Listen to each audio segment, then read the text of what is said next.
The issue I would like to discuss today is how Lucio Fulci is misinterpreted or misunderstood, uh, even by his fans. Because there is one key issue you would have noticed. Any list you go, any top 10s or top 20s of Lucio Fulci films, they are always focused on two parts of his biography. Mostly it's his gore films made basically over two, at best 5 year stretch from late 70s till early 80s, or maybe also including his giallos from the 70s. Most English speaking fans completely ignore his early biography. They constantly present him as a director who did various movies before he found himself as father of gore and so on. This perception, in my opinion, is very wrong. If you look at his biography, I mean, he has several dozens of films made, and only a small portion of it is actually gore movies or horror movies. And the majority of his films, yes, mostly from his early years, are actually comedies. Musical comedies, more lowbrow comedies, slightly more sophisticated comedies. Later it would be sexy comedies, but still comedies.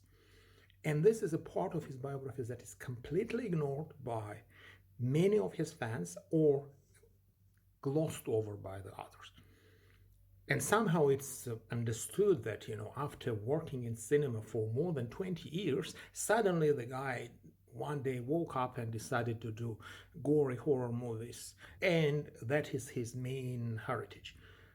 Even those fans do admit that, his later films were mostly imitating or trying to cash in on the success of the early ones. Even that understanding is quite wrong. Fulci, first and foremost, was pragmatic working director. He did whatever people, producers, or audience were asking him to do. His early career was purely comedies, and his early films are either musical comedies, musicarelli, that feature popular pop stars of the time, or more popular regular comedies of Ciccio and Gracia, and also the slightly more sophisticated comedies with Toto, or the ones that emulate the latest trends of the haste comedies, the comedies about various emotional problems with various novels. Dino Risi made Il Monstri, and immediately Fulci made Il Maniaci, pretty much emulating the trend of the time. And dismissing these early films is very incorrect, because first of all, his early films often featured Toto, and Toto means nothing for English-speaking audience, but he is a cornerstone of Italian cinema. He is one of the greatest comedic actors ever in the entire world.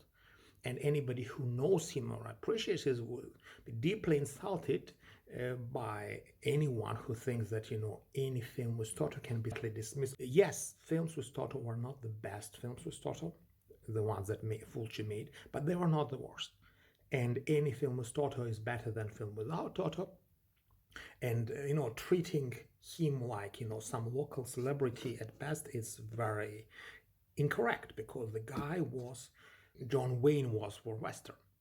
There is no Italian comedy without Toto.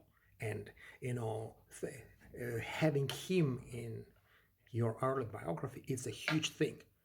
So for many people, it would not be, like the way English gore fans said. He used to make some comedies, but then he made great gore movies. For those who are into the mainstream cinema, Lucio Fulci made films with Toto. He made films with Franco Franchi and Ciccio and Gracia that were very popular comic duo. He made films with Franco Nero, and he made films with Giuliano Gemma, and then he makes trash gore comedies, horror movies with unknown actors. It's, perception is different. The Gore fans think that it was pinnacle of his career, while the mainstream cinema fans think that it was basically surrendered to the cheap commercial cinema because it sold. Italian cinema in general was entering crisis by the end of the 70s, and they were trying to grasp on every popular genre available. Fulci tried everything: westerns, sex comedies, gialli. So, Zombie 2 was not the logical continuation of the gradual development of the director.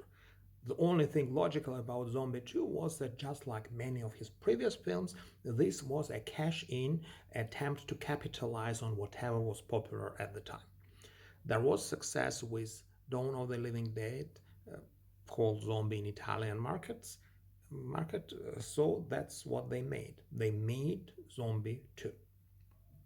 It was huge success, but it was again not intended to be the beginning of the new cycle. Just when he finished Zombie 2, Fulci moved on and started doing a police crime movie. That was a very troubled production. They ran out of money. It was difficult, it was tense, it was not properly finished. And then by that time, the success of Zombie 2 became obvious. And of course, producers, first and foremost, became interested in making Fulci make another horror movie with zombies. That's why they made several films that he is mostly remembered now. This was just an opportunistic case of cashing in on something. First, Zombie 2 was cashing in on Dawn of the Living Dead, and then this entire trilogy was cashing in on the success of Zombie 2. There was this first film, City of the Living Dead, that was pretty much an attempt to do similar zombie movie now in the city settings. Then, immediately after it, Fulci tried to do something slightly more traditional gothic horror by making Black Cat. That didn't go as well. Instead, they went for Beyond. Again, Beyond was not intended to be a zombie movie. It was the producers who insisted in inserting zombie things. Otherwise, you would have three different horror movies. One would be about zombies, another would be more Edgar Poe light style, and another would be more complicated kind of Baroque psychological horror with Beyond. But they had to end with gore effects because of the success of the City of the Living Dead. That's it. Eventually, they made the third film of the, this was House by the Cemetery.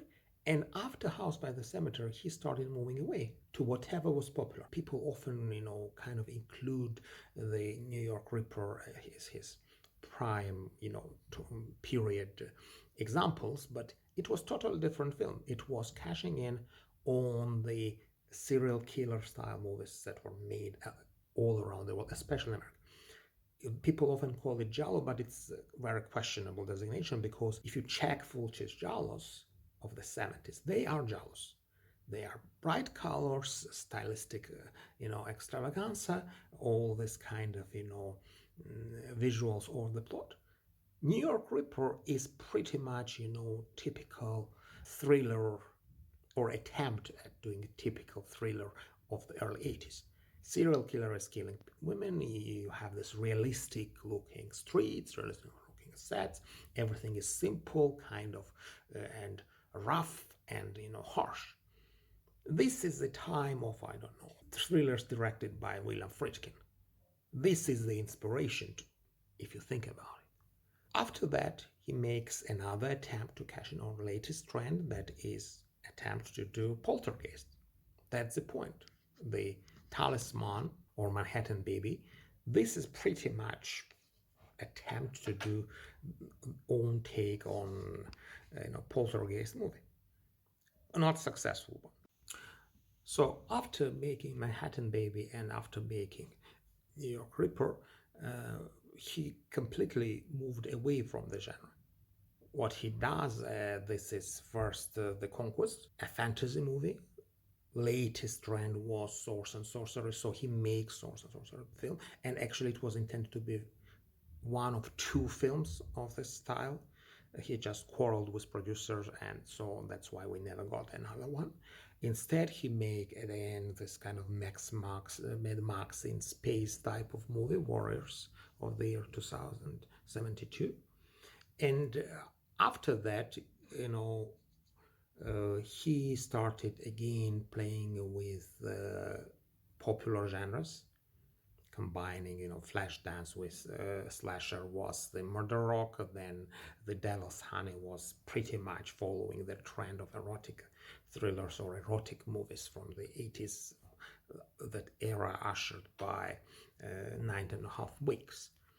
And there were plenty of erotic films in Italy at the time, so it pretty much fits into that trend.